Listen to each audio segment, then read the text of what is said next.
Alright, in this video, I want to talk about the elections that were held in the Austrian state of Vorarlberg. Now, Vorarlberg is a state of around 400,000 people. It is a somewhat mountainous state on the Swiss border in western Austria, and it is a very conservative state, a stronghold of the People's Party, but it does have some progressive and liberal elements to it. Parties like the Greens and the Liberal Neos Party do pretty well here as compared to the national average in Austria. And this was an interesting election because it was the first bellwether, first check after the national elections that were held just 2 weeks ago on the 29th of September to determine Austria's nationwide federal legislative parliament that would decide eventually the chancellor. Now, the coalition talks are still going on. We don't have a clear, government and a chancellor that is going to be elected yet, but we will, of course, do a recap in this video of those results and also contrast the way these states voted on the state level and also on the national level. And so this has kind of been the first check in politics after that result, and we will have another state election sometime in November.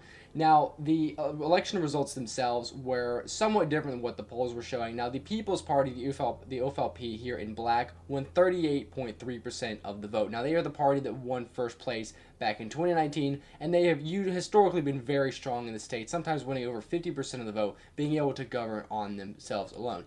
Now, in the polls, they were expected to drop from around 43 to around 31, so a 13-point drop. However, at the end of the day, they only lost around 5 points. So this People's Party, they suffered some losses, but minor losses as compared to the major losses they were expected to suffer in the polls. So definitely a good result for them. And this likely has to do with the fact that the People's Party in the state is somewhat distanced themselves from the National People's Party. Not necessarily distance themselves, but rather that this is a state election and there are more state issues at hand, and a lot of the governors of these states are more popular, even if the national party itself is being affected by scandals. And so the unpopularity of the federal People's Party government has not clearly brought down the People's Party's popularity in this state, at least for the statewide elections. There has been some losses, but not, heavy, significant losses, as we can see here with this result. So they are clearly in the lead, ahead by 10 points. They are clearly very strong, and they won all 4 of the districts in this state. So this is clearly still a stronghold of the Austrian People's Party, as it has been in the past. Now, the Austrian Freedom Party made major gains here. They were expected to grow in the polls to around 27-28%, and they indeed got that. In the last election in 2019, they won around 13.9, 14% of the vote. So at 28%, this is a near doubling of the result. They increased by 14 points up to 28, and they are now the second largest party in Vorarlberg. And so what we can see from Austrian politics is that many states in Austria are shaping up to be a kind of two-way state, two-way race. The elections are rather becoming two-way races between the Austrian People's Party, which is the center-right conservative party, and the right-wing nationalist populist Freedom Party to the right of the People's Party. Now, one thing to note is that, to clarify, the colors of the People's Party has changed. Now, historically, the People's Party is black, similar to the CDU in Germany. However, in 2017, the party itself changed. It kind of rebranded itself, changed some of its mottos, slogans under Sebastian Kurz, who became chancellor. And one of the things they did was they changed the color of the party, or the color that was used by the party, from black to light blue. However, some of the state branches, some of the local parties still use black, and also different media organizations and news organizations and websites still use black. And so it can be a bit confusing, but usually, of course, the Freedom Party is dark blue, and the People's Party is either black or light blue, depending on what sources you have. Even Wikipedia, some of the American sources, the English Wikipedia pages will use light blue, but some of the German ones for certain states will use the traditional black. So that might be a bit confusing, but that is just to clarify that. Now, the Freedom Party did very well. They did not end up winning the state. It was obviously going to be slightly closer according to the polls, but they did what they needed to do. They won the amount of votes they were expected to get. So this was a great result for them, a huge improvement, going from third to second place, and also doubling the result. So this was a strong 28%, and this is a state they were not necessarily expected to win. This is a state they did not win in either the European elections or the national elections, so this is not a stronghold. So for them to be this strong is showing that the party has made significant gains as seen by the national elections. Now, the results were very bad for the Greens and the Social Democrats, and it appears that many of the voters for the parties in the center or the center left ended up likely voting for the People's Party, maybe to prevent the Freedom Party from winning first place, but maybe just because they see that as a more stable option. Now, the Greens in some polls were polling around 14%. There was one poll that had them at 18, so 12% is definitely low. It's an underperformance of what the polls were showing, and it is also a 6-point drop from the last result. Now, the Greens are very strong in Vorarlberg. They won, as you can see here, 18% in the last election. That is much higher than the national average, and even this 12% is higher than the national average in Austria right now. So this is still a strong state for the Greens, but they have suffered heavy losses here, and this is similar to the losses amongst Green parties in other parts of Europe. They've lost the momentum and the enthusiasm they've had that they built up in 2019, especially amongst the youth. Now, the results for the Social Democrats is a bitter result for them. Now, in my last video, I kind of stated that the Social Democrats were the only party that wasn't affected by scandals. This is not entirely true. They have been affected by scandals revolving around their leadership election and some other issues. However, they were not scandals that kind of made international news. They were not scandals that brought down, the government or brought down the chancellor. And so they were not as big as maybe the scandals that affected the Freedom Party and the People's Party, but they were still somewhat affected by that. And nonetheless, regardless of whether or not you want to blame that or not, the fact that the Social Democrats, as an opposition party, are not able to grow, the fact that they're at 9% here is bad because they were polling at around 12%. And so this is not only them underestimating what the polls were showing, this is a decrease from the previous result. Now, this is not a strong state for the Social Democrats, but this shows that the party itself is very stagnant. There's not really any growth under this, the current leadership. And so the party is going to go through definitely many leadership changes. Now, there are some people that argue that the party's shift to the left is the blame. There's some people that argue that the shift to the left is not the blame and that the resistance from the establishment of the party, regardless, there is factional divide in the party, and a lot of voters don't see them as a viable alternative. The Greens have risen, the Freedom Party has risen, and so the People's Party has asserted itself as the main centrist establishment party. The Social Democrats in many states in Austria are lagging behind and falling to third place or even fourth place, as we see here, and becoming more and more irrelevant, similar to the SPD in certain states in Germany. So this is definitely not where the Social Democrats want to be. This is a bad result for them. The Neos Party won 8.8%. This is a pretty moderate result for them. And so we have 5 parties. Now, it is almost certain that the People's Party will maintain the governorship and form a coalition. The incumbent coalition is with the People's Party and the Greens. And if we see here, they need 19 seats for a majority, and the People's Party and the Greens together have exactly 19. They have enough seats to maintain a government. However, that it's going to be a very narrow majority.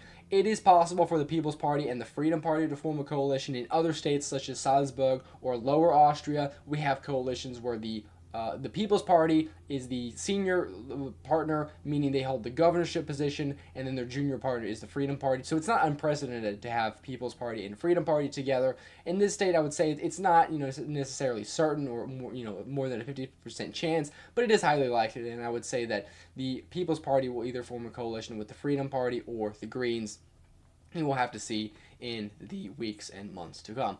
Now, lastly, what I want to do is do kind of a recap of what happened for the national elections. Now, the national elections that were held on the 29th, the Freedom Party, of course, won first place, winning 28%, followed by the People's Party at 26%, and the Social Democrats at 21%. And what I want to do is kind of take a brief look at different states to see where each party did well. Now, if we take a look at Vorarlberg itself, we see the People's Party won here by 2 points, but not as much as they had won the state election. And what this shows is that the election in Vorarlberg was the strength of the People's Party there was likely due to the popularity of the governor and also the party on a state level. But of course, on national level, national politics, the People's Party has suffered a drop in popularity due to the scandals and also just the unpopularity of the incumbent government and incumbent chancellor itself. Now, if we take a look at other states, if you take a look at Vienna, which is the capital city, a very urban city, a very urban state because it is the city of Vienna itself, of a population of around 1 million, similar to Berlin in Germany. Now, the Social Democrats were able to win here. They were actually able to increase. This is the only state they were able to increase their votes in, and they also won first place by a large margin, around 10 points ahead of the Freedom Party. Interestingly enough, the Freedom Party's margin here, ahead of the People's Party, was one of the things that allowed them to win in the end by around 2 points. Now, if we take a look at some of the other states, we have Steiermark. Steiermark will be holding its state election this year in November, in around a month and a half, so around 5-6 weeks. And this would be an important state because the Freedom Party has a very high chance of winning that election and putting forward the governor. And they are ahead in the polls, but if we take a look at the results in this state, we saw that the Freedom Party won 32%, 5 points ahead of the People's Party. So this has been a state where the Freedom Party has been able to perform very well in, to win on the national level in the European elections, in the national elections, and they could potentially be able to pull off a state election win as well. We also have Carinthia. This is the state of the former Freedom Party governor, Jörg Haider, who was governor in the late 90s and early 2000s, and this was a very strong state. The Freedom Party won 38%, having a huge lead of around 15%. Now, the Social Democrats are the incumbent power in the state statewide, but the Freedom Party won it at this election. And so, as we see, there is a variation in Austria, different regions based on which, with different parties in power. And as of now, most states, there is no states where the Freedom Party is the largest party, and 6 of the 9 have People's Party governors, and 3 have Social Democrats. But we could see that change in the years to come. Now, what I want to do is also look at some of the demographics for the national election. And so if we take a look, we can see that the Freedom Party, which won the election, did very well amongst middle age, amongst the 30 to 60-year-olds. They did the worst amongst the older voters, the 60 and up, and they did fairly well amongst the youth. Now, they did not overperform. They did not get above average with the youth, above average of what they got nationally, but they did get it pretty much in line. They got 1 point less, 27%, and that was enough for them to win. And of course, we see the parties, NEOS, the Liberal Party, the Greens, the satirical Beer Party, and the Communist, all of the kind of various center to left-wing parties did better amongst the youth than they did on the their national average. But the Freedom Party did very well here. The major difference is, of course, the People's Party and, to some extent, the Social Democrats underperformed amongst this group.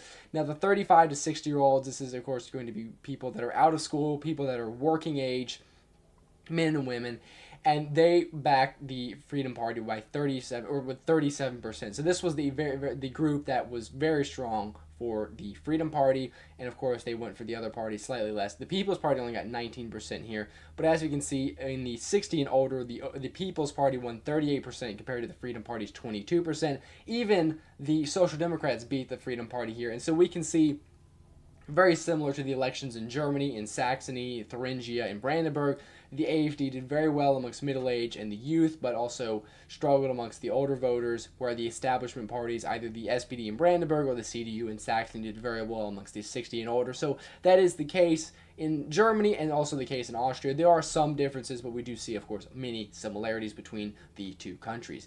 Now, the last thing I want to look at is the polls for the elections in Steiermark, and this will be the election held on the 24th of November of this year, so only around 5 months.